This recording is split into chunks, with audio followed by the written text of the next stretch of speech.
বলছি দিদি লক্ষ্মী এখন লিংক নেই, পরে আসুন। বলছি দিদি এই তো একটু পরে এলাম, লক্ষ্মী ভান্ডারের টাকা। বাবা কোথা থেকে ডিস্টার্ব করতে চলে আসে, আপনাকে বললাম না এখন টিফিন টাইম, যান পরে আসুন। মা টাকা দিলে খাবার দিয়ে দিবা। টাকাটা দেবে না, চল। A few moments later. বলছি দিদি অনেকবার ঘুরলাম তো এই নিয়ে, এবার তো লক্ষ্মীর ভান্ডারের টাকাটা দিন আমার। ওহো আবার চলে এসেছে। আচ্ছা আসুন দেখি। মা চুপ কর। আচ্ছা ফিঙ্গারপ্রিন্টটা দিন দেখি। হ্যাঁ দিচ্ছি। ভালো করে দাও, ভালো করে। আপনার তো হাতের ছাপটা ম্যাচই খাচ্ছে না।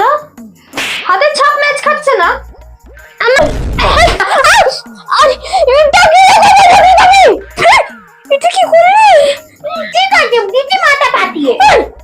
তোকে সব শিখেছি আমি। হাতের ছাপ ম্যাচ করে গেছে, টাকাটা দিচ্ছি দাঁড়ান। ম্যাচ করে গেছে। এই যে আপনার 1000 টাকাই নিন। 1000 টাকা। পরের বার থেকে ওই বাচ্চাটাকে আর দয়া করে নিয়ে আসবেন না। আমি আনবো। ট্রিটমেন্ট করিয়ে নেবেন নিজের। হ্যাঁ আমার মাথাটা বানিয়ে দিয়েছে এই পাঁচটা